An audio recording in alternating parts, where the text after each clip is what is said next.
ഇത് നമുക്ക് വെറൈറ്റി ആയിട്ട് നല്ല എരിവോട് കൂടിയുള്ള നല്ല അടിപൊളി ടേസ്റ്റി ആയിട്ടുള്ളൊരു പലഹാരം ഉണ്ടാക്കിയെടുക്കാം. അതിന് വേണ്ടിയിട്ട് ഞാനിവിടെ ഒരു ഉള്ളി എടുത്തിട്ടുണ്ട്. അപ്പോൾ ഇത് ഈ ഒരു ഉള്ളി കൊണ്ട് തന്നെ നമുക്കൊരു പ്ലേറ്റ് നിറയെ ഉണ്ടാക്കിയെടുക്കാൻ പറ്റും കേട്ടോ. അപ്പോൾ ഇതാ ഒരു ഉള്ളി ഞാൻ ഇതേപോലെ ഒന്ന് കൊത്തി നുറുക്കിയിട്ടാണ് ഇട്ട് കൊടുത്തത് കേട്ടോ. ഇനിയിപ്പോൾ അതാ എരിവിനാവശ്യമായ പച്ചമുളകും കൂടി ഞാൻ അതിലേക്ക് ചേർത്ത് കൊടുത്തിട്ടുണ്ട്. പിന്നെ നിങ്ങൾക്ക് എരിവ് എത്ര വേണോ അത്ര ഇട്ട് കൊടുക്കാം കേട്ടോ, കുഴപ്പമൊന്നുമില്ല. ഇനിയിപ്പോൾ ഇതിലേക്ക് ഞാൻ ചിക്കനാണ് ചേർത്ത് കൊടുക്കുന്നത്. ഇതിപ്പോൾ ഞാൻ മഞ്ഞളും ഉപ്പും അതുപോലെ തന്നെ മുളകും കൂടിയും തേച്ചിട്ട് നല്ലോണം എണ്ണൻ്റെ അകത്ത് ഫ്രൈ ആക്കിയെടുത്ത ചിക്കനാണ് കേട്ടോ. അപ്പോൾ കൂടുതലായിട്ട് ടേസ്റ്റ് ഉണ്ടാവുക ഈ ഒരു ചിക്കൻ ചേർത്ത് കൊടുക്കുന്ന സമയത്താണ് കേട്ടോ. പിന്നെ നമ്മൾ വേവിച്ചിട്ട് ഇട്ട് കൊടുക്കുന്ന സമയത്ത് ടേസ്റ്റ് ഉണ്ടാവും, പക്ഷെ ഇത്ര ടേസ്റ്റ് കിട്ടിയല്ലേ. അപ്പോൾ ഒന്നുമില്ല, വെറും ഒരു മഞ്ഞളും മുളകും ഉപ്പും ചേർത്ത് കൊടുത്തിട്ട് നമ്മൾ മീനൊക്കെ പൊരിച്ചെടുക്കുന്നില്ലേ, അപ്പോൾ അതുപോലെ ഒന്ന് പൊരിച്ചെടുത്താൽ മതി. ഇനി ഇതിലേക്ക് മഞ്ഞൾപ്പൊടി ഒരു 1/2 ടീസ്പൂണ് മഞ്ഞൾപ്പൊടി, 1/2 ടീസ്പൂണ് മുളക് പൊടിയും കൂടി ചേർത്ത് കൊടുത്തിട്ടുണ്ട്. പിന്നെ പാകത്തിനുള്ള ഉപ്പും കൂടി നമുക്ക് ചേർത്ത് കൊടുക്കാം.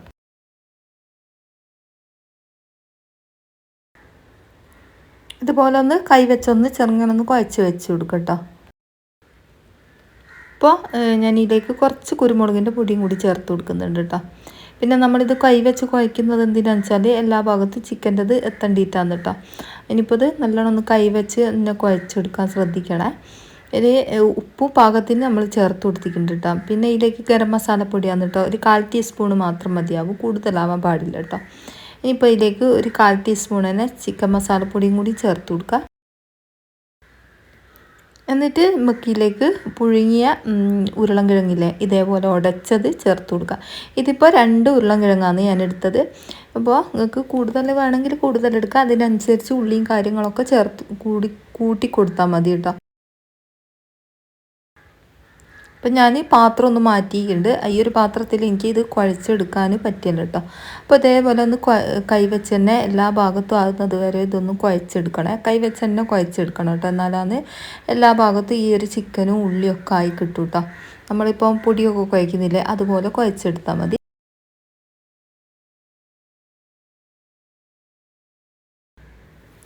ഇപ്പോൾ ഇതേപോലെ ഒന്ന് ഞാൻ കുഞ്ഞ് ബോൾസ് ആക്കിയിട്ട് എടുത്ത് വെച്ചിട്ടുണ്ട്. ഇതിപ്പോൾ ഞാൻ നോമ്പ് തുറക്കാൻ വേണ്ടിയിട്ട് ചെയ്ത് വെച്ചാൽ നന്ന് കേട്ടോ, സമൂസയും അതുപോലെ തന്നെ ഉന്നക്കായൊക്കെ. അപ്പോൾ അതിൻ്റെ ഒപ്പം തന്നെ ഇതും ആക്കിയെടുത്തതാണ്. ഇപ്പോൾ ഇതിലേക്ക് വേണ്ടിയിട്ട് നമുക്ക് മൈദാന്നേ ഒരു 1/4 കപ്പ് മൈദ നമുക്ക് ഇതിലേക്ക് ചേർത്ത് കൊടുക്കാം.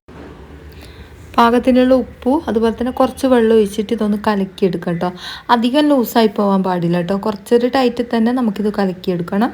ഞാൻ കാണിച്ചു തരാം എങ്ങനെയാണെന്ന്. കുറേശ്ശെ വെള്ളം ഒഴിച്ചിട്ട് കലക്കിയെടുക്കാൻ ശ്രദ്ധിക്കുക കേട്ടോ, എന്നാലാണ് നമുക്ക് കറക്റ്റ് പരുവത്തിലായിട്ട് കിട്ടും.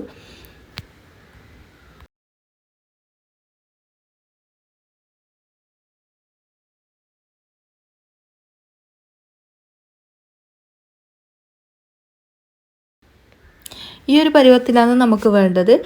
അധികം ലൂസും അല്ല അധികം ടൈറ്റും അല്ലാതെ ഒരു പരുവത്തിൽ കേട്ടോ. കുറച്ചൊന്ന് മാവൊന്ന് ഒഴുകി പോവാത്ത ആ ഒരു രീതിക്കാണ് കേട്ടോ വേണ്ടത്.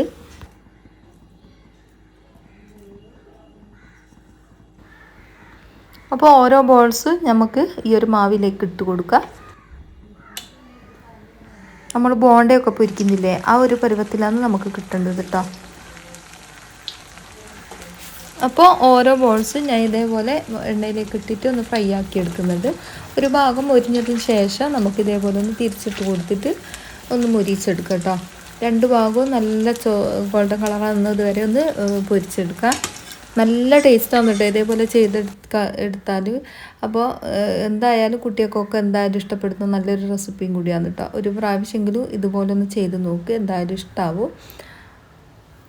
അപ്പോൾ ഇത് പൊരിച്ചിട്ട് കാണിച്ചു തരാം എങ്ങനെയാണെന്ന്. ഇതുപോലെ തിരിച്ചിട്ടും മറിച്ചിട്ടും ഗോൾഡൻ കളറാക്കി എടുക്കാൻ ശ്രദ്ധിക്കുക കേട്ടോ, എന്നാലാണ് എല്ലാ ഭാഗത്തും മുരിഞ്ഞ പോലെ ഉണ്ടാവും. അപ്പോൾ അതാ ഏകദേശം ഇവിടെ ആയിട്ടുണ്ട്. ഇതിന് നമുക്ക് കോരി മാറ്റാം. അപ്പോൾ ഞാൻ വേറെ കടികളൊക്കെ പൊരിച്ച എണ്ണയിൽ തന്നെ എന്നിട്ട് ഇത് പൊരിച്ചെടുത്തത്. അപ്പോൾ നിങ്ങൾ വിചാരിക്കും അതിൻ്റെ സൈഡൊക്കെ എന്താണെന്ന് കേട്ടോ. അതെന്താണെന്ന് വെച്ചാൽ സമൂസയും അപ്പോൾ തന്നെ ഉന്നക്കായൊക്കെ ഞാൻ പൊരിച്ച് കഴിഞ്ഞ് കിട്ടാന്ന്, അതിൻ്റെ ഒരു വേസ്റ്റാണ് അതിൽ കാണുന്നത് കേട്ടോ. അപ്പോൾ ഇതാ നമുക്കിതിൽ നിന്ന് കോരി മാറ്റാം. അപ്പോൾ എളുപ്പത്തിൽ ചെയ്തെടുക്കാൻ പറ്റൂലേ, അടിപൊളി റെസിപ്പിയും കൂടിയാണ്. പരത്തണ്ട, കുഴയ്ക്കണ്ട, വാട്ടണ്ട, ഒന്നും ചെയ്യണ്ട കേട്ടോ. ഇതുപോലെ ചെയ്യാന്ന് വെച്ചാൽ നല്ല ടേസ്റ്റാണ് ഇത് കഴിക്കാൻ വേണ്ടിയിട്ട്. അപ്പോൾ ഒരു പ്രാവശ്യം കൂടി ചെയ്ത് നോക്കിട്ടോ. അപ്പോൾ ഇഷ്ടമായിട്ടുണ്ടെങ്കിൽ ലൈക്ക് ചെയ്യാൻ മറന്നു പോകരുത്.